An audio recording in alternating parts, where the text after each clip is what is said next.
Una producción realizada para Poder Joven Radio. La evolución ha llegado a tus oídos. El concepto de opinión más optimista, espectacular, poco convencional, auténtico y único. Todo esto lo tiene Poder Joven Radio. Poder Joven Radio. Iniciamos. Poder Joven Radio. Poder Joven Radio. Poder Joven Radio.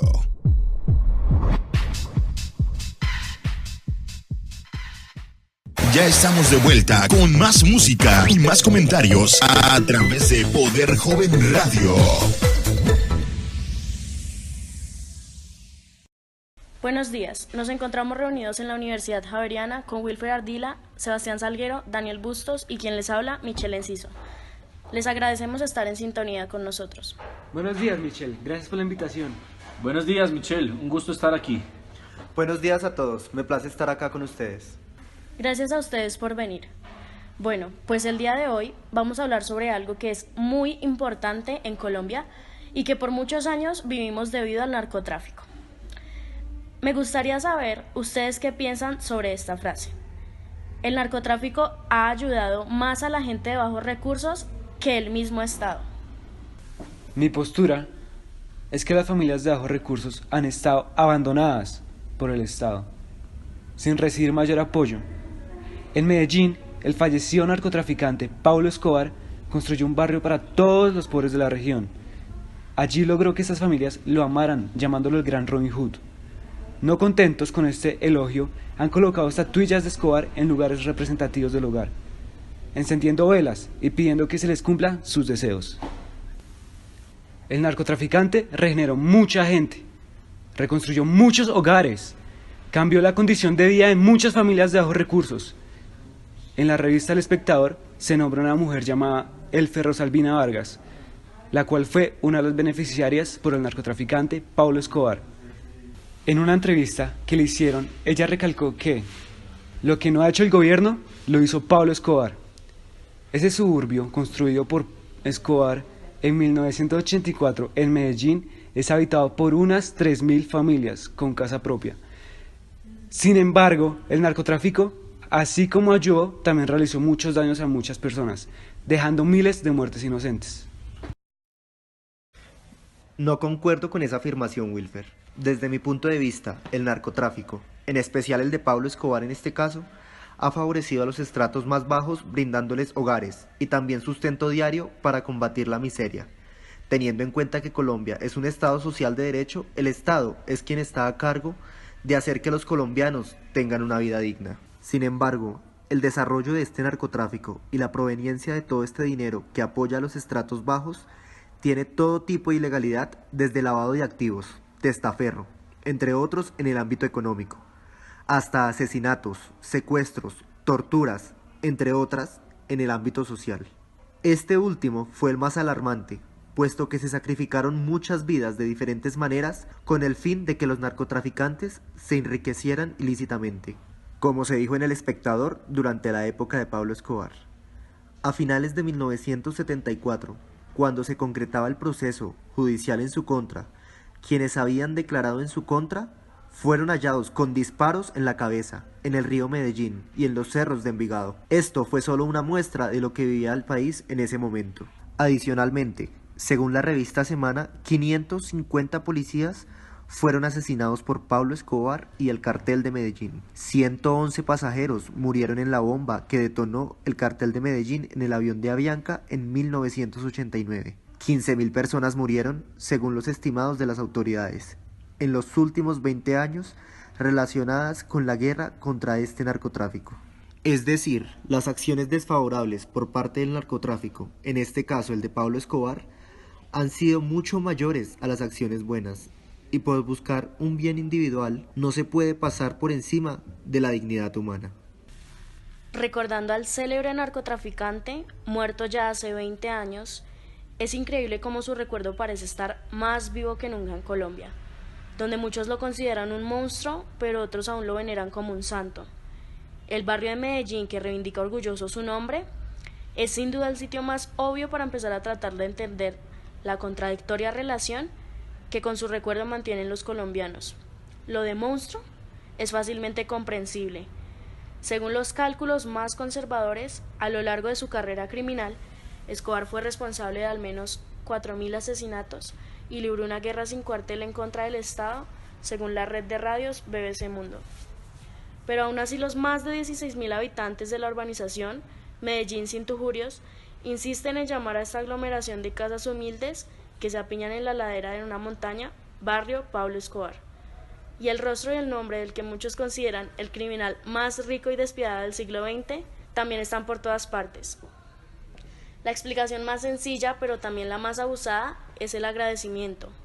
Fue el propio Pablo Escobar quien mandó a construir las primeras 443 casas de esta barriada, que actualmente tienen unas 4.000 viviendas, para dárselas a los más pobres de la ciudad, entre los que también acostumbraba a repartir canchas de fútbol, dinero, medicinas y alimentos, ayuda que el Estado jamás ha brindado al pueblo colombiano, o al menos a los más necesitados. Nosotros respetamos el dolor de las víctimas, pero le pedimos a la gente que por favor entiendan la alegría nuestra, lo que significa salir de un basurero a vivir a una vivienda digna, que se la regalen a cambio de nada.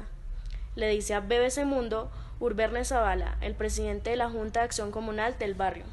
Aunque es muy respetable tu posición, Michelle, para ser muy sincero, no se puede desconocer que hace unas décadas el narcotráfico, hablando específicamente del cartel de Medellín, ha invertido parte de las ganancias de sus múltiples crímenes, entre ellos extorsiones, robos, secuestros, asesinatos y claramente la misma droga, la cual se decide destinar en pro de ayudar hacia la población más necesitada, en este caso de Medellín.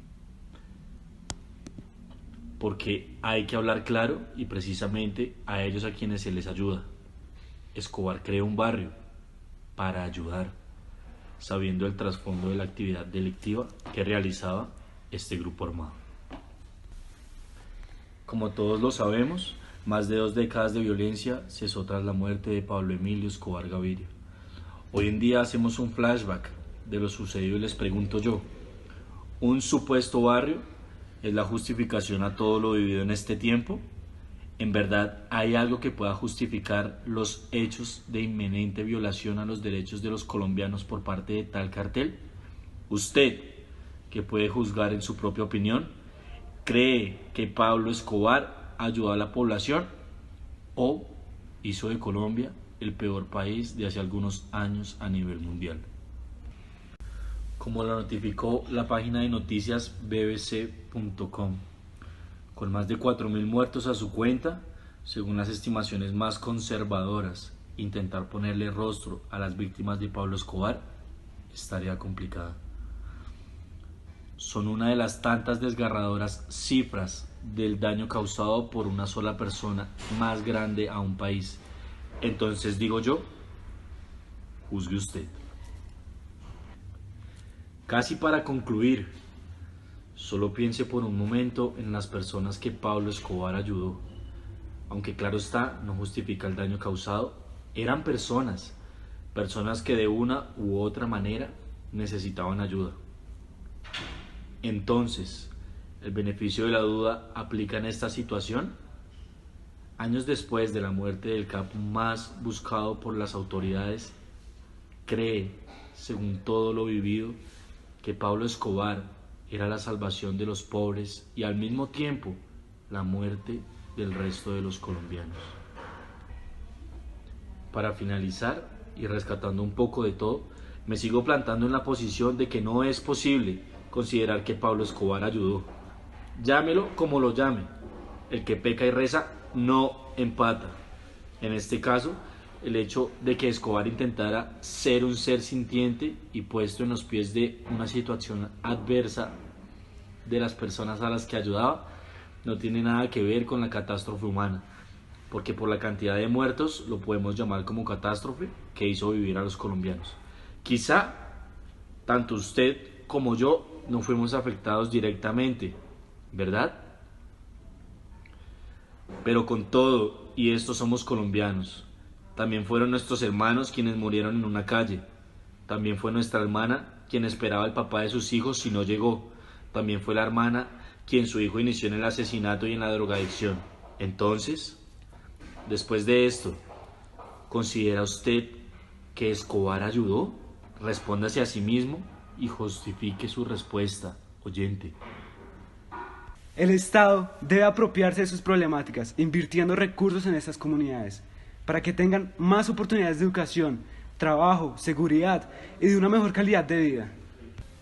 Es inconcebible que el narcotráfico tenga que ayudar a la gente por ausencia del Estado. Sin embargo, no podemos olvidarnos de cuánta gente muerta hubo por un interés individual, el narcotráfico. El patrón no es historia antigua, es el símbolo de un problema. Para algunos, incluso una cultura que se mantiene vigente.